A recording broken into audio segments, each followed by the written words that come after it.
Good afternoon, ladies and gentlemen. Welcome back to the Shadow and Sun Show, and welcome back for another Ravenloft review. As I told you guys last week, I was busy reading Adam's Wrath. That's right. The Big Frank is alive and well in this particular module. Real quick, let's just take a look at that face. Face only a mother could love, but yet, to be honest, that's one of my favorite Frankenstein looks of all time. Just look at that look in his eyes. Oh man, I would not want to bump into a dark alley meeting him. But the players are going to get that opportunity in abundance multiple times because, spoiler alert, if you defeat him, he's just coming back.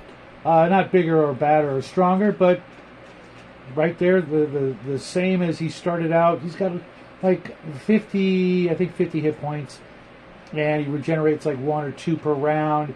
Not like the most devastating villain to cross paths with our intrepid party, but it's going to happen multiple times. They're going to get many opportunities to meet him while trying to rescue. Mordenheim, I think is his name. The stand-in for Baron von Frankenstein. I should have remembered that. Yeah, Dr. Mordenheim, who you will also meet, and of course his wife Elise, who is while not an active player in the story, she is definitely a huge part of the story. I'm not going to give away too much about it, but right off the bat, the players are going to be traveling all over these wonderful maps. Let me see if I can just pop this open for you, because this is actually a really big part of this adventure is the various locations. And there are quite a few, and as you can see in just a moment, the maps, let's see, there's 1, 2, 3, 4, 5, 6, 7, 8, 9 different locations for the party to explore and travel through.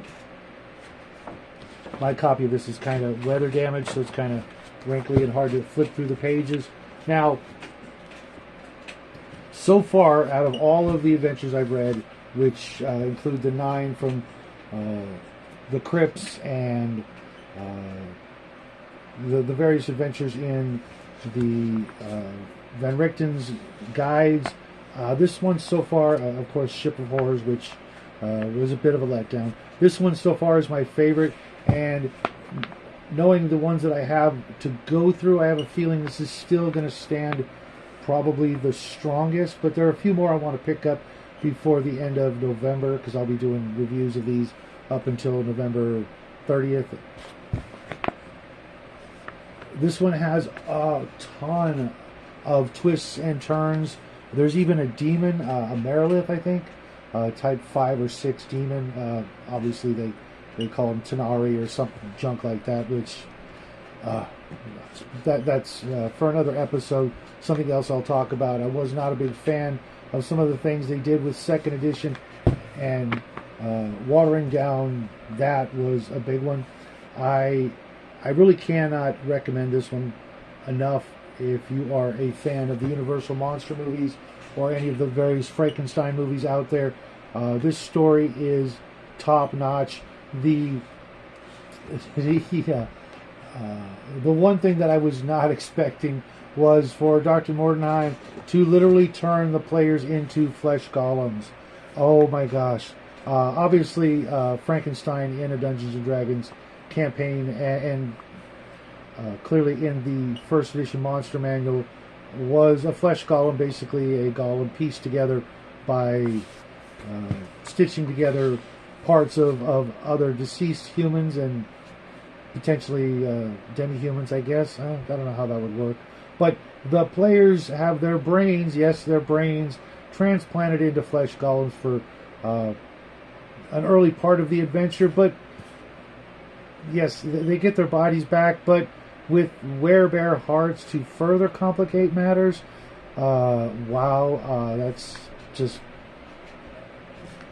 top-notch twists and turns for the party. And eventually they will, if they do everything that they're required to do, everything that's asked of them, they will get their own hearts back. And on the plus side, if it all goes well, they'll actually get a couple of stat point increases, strength, dex, and con, I believe, like a d4 plus 1 points. So they're going to get 2 points on their stats, which is actually pretty snazzy. It's a pretty decent bonus. There's some treasure here and there. I would definitely add quite a bit more to the overall adventure, and definitely give them some XP. And the whole adventure will culminate with one last showdown with Adam in their attempt to get back home, or at least to leave this particular realm of Lemordia, which I'm sure the players will be all too happy to vacate as soon as possible. But there is, I want to say, 60, 70 pages of adventure waiting beforehand. 56, we're going to say 60 pages, and there are 2 new additions to the Monsters Compendium: the Fleas of Madness and the Ravenloft version of the Flesh Golem. I would have added at least 2 more monsters just to really throw some more twists and turns in there. But there's so many monsters in 1st and 2nd edition and elsewhere to import into this game, into this scenario in particular. The Fleas of Madness were, while they are technically a monster, they're more just a mechanic to try to drive the characters crazier than they already probably are.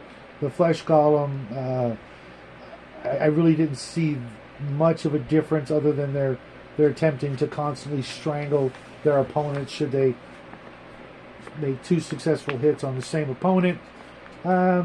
Okay, but a little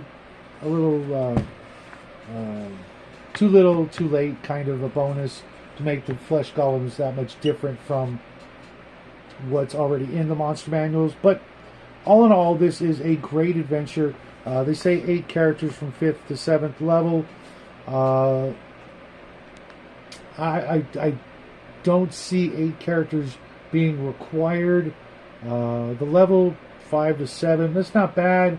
The worst they're going to come across, like I said, is the demon, the Merilith, which is literally the toughest opponent in the game should they actually encounter it. Otherwise, everything else seems really, really weak. I'm going to say the number and overall power level of the monsters that are in here are really not that tough. I'm certain you could get through this with 4 characters of 5th to 7th. Okay, that's fine.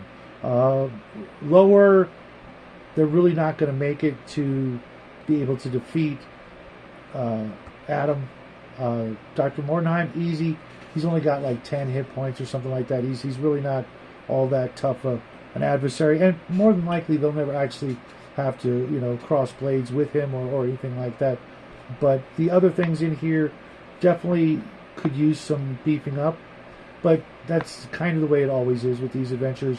Your miles may vary. If you've got a really strong party, then by all means beef them up. If your party's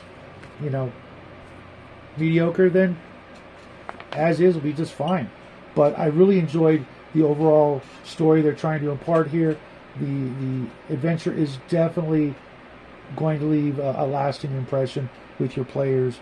It certainly did with me, and I hope you guys give it a chance. I hope you guys already have the opportunity to run it one way or another, and if not, wait until after the holidays, grab a copy of it and try and import it to whatever game you're playing, because it's really not going to be that tough to do. And until next time, folks, have a great day. It's Monday, beginning of a great week. I will see you guys real soon, and as always, happy trails.